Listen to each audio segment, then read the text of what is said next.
class 9 ছাত্ৰছাত্ৰীসকল নমস্কাৰ তোমালোকক মই জেনাৰেল মেথছৰ এনুৱেল এক্সামত আহিব পৰা এমসিকিউ মই বুজাই দি আহিছো আজি আৰু মই বুজাই দিম চোৱা তলৰ কোণটো বহুপদ নহয় ইয়াতে মই চাৰিটা ৰাখি দিয়া আছে তে তোমালোকে বহুপদ ৰাখি বাছি উলিয়াবলৈ হলে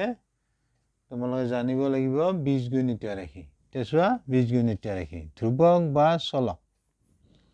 বা দুয়োবিধ যোগ বিয়োগ পূৰণ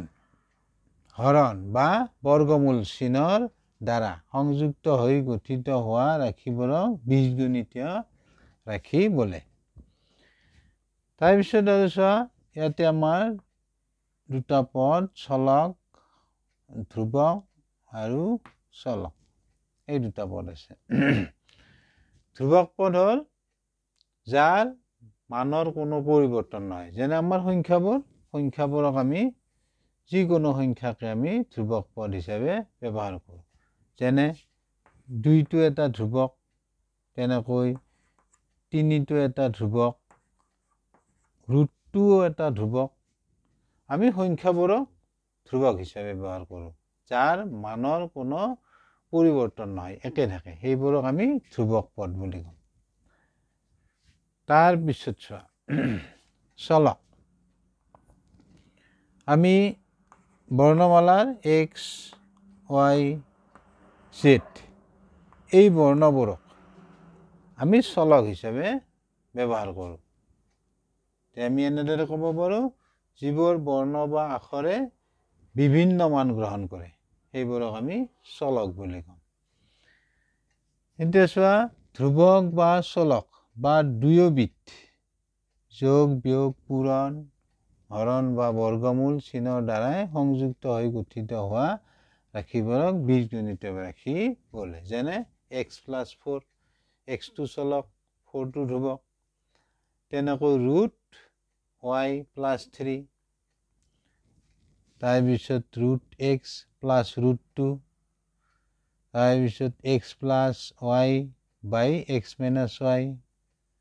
তাৰপিছত 1/y + 1 ... এই আটাইবোৰে হ'ব বীজগণিতীয় ৰাশি ভাল বুজি এতিয়া আহিল বহুপদ ৰাশি চোৱা যিবোৰ বীজগণিতীয় ৰাশিৰ চলকৰ ঘাত পূৰ্ণ সংখ্যা হয় সেইবোৰক আমি কি বুলি কম বহুপদ ৰাশি যেনে চোৱা x + 2 ইয়াৰ আগত তোমালোকে জানিব লাগিব পূৰ্ণ সংখ্যাক আমি w ৰে বুজাম w হ'ব 0 1 2 3 4 এনেকৈ ... এই সংখ্যাবোৰক আমি কম অৰ্থাৎ চোৱা শূন্য আৰু স্বাভাৱিক সংখ্যাবোৰক একেলগে পূৰ্ণ সংখ্যা বোলে চলকৰ ঘাতবিলাক হ'ব লাগিব পূৰ্ণ সংখ্যা ইয়াতে চোৱা একো নাই মানে কি আছে 1 ইয়াতো আছে তোমাৰ 1 ইয়াতো 1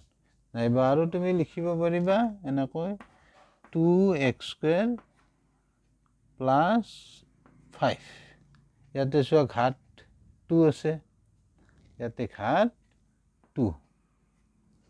2 আছে যদি এইবোৰ হ'ব তোমাৰ বহুপদ ৰাশি এইবোৰক আমি বহুপদ ৰাশি বুলি কম কিয় এটি চোৱা সংখ্যাটো যিবোৰ বীজগণিতীয় ৰাশিৰ চলকৰ ঘাত পূৰ্ণ সংখ্যা হয় সেইবোৰক আমি বহুপদ ৰাশি বুলি কম ভাল বুজি তাৰ পিছত আৰু এটা তোমালোকে জানিব লাগিব এইখিনি মই মুছি দিলোঁ আৰু এটা আছে কণ্ডিশ্যন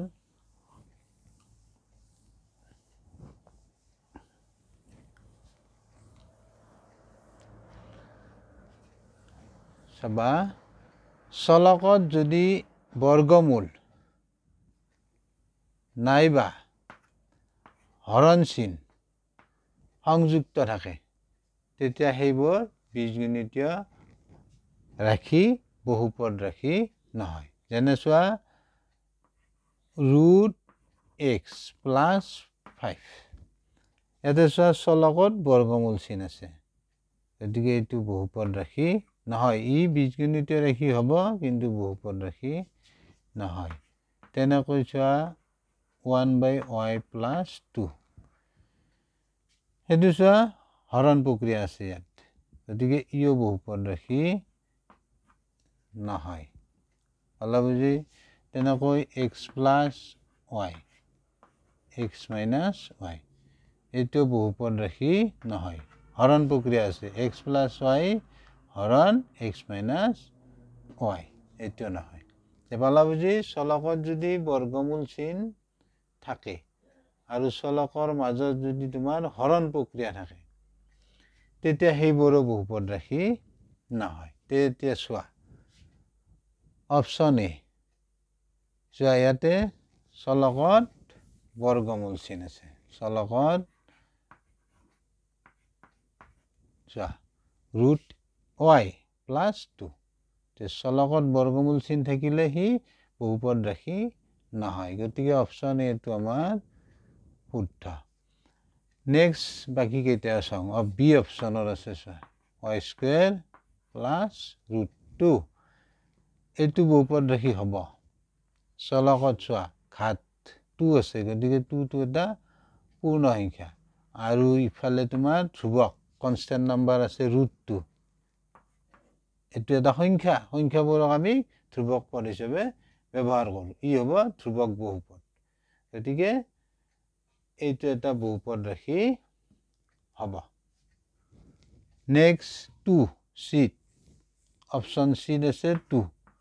2টো এটা সাংখ্যিক ধ্ৰুৱক বা ইয়াক আমি ধ্ৰুৱক বহুপদ বুলি কম গতিকে এইটো এটা বহুপদ ৰাশি তেনেকৈ শূন্যটো এটা বহুপদ শূন্য বহুপদ অলপ বুজি গতিকে আমাৰ অপচন এ শুদ্ধ উত্তৰ বুজি পালা নিশ্চয়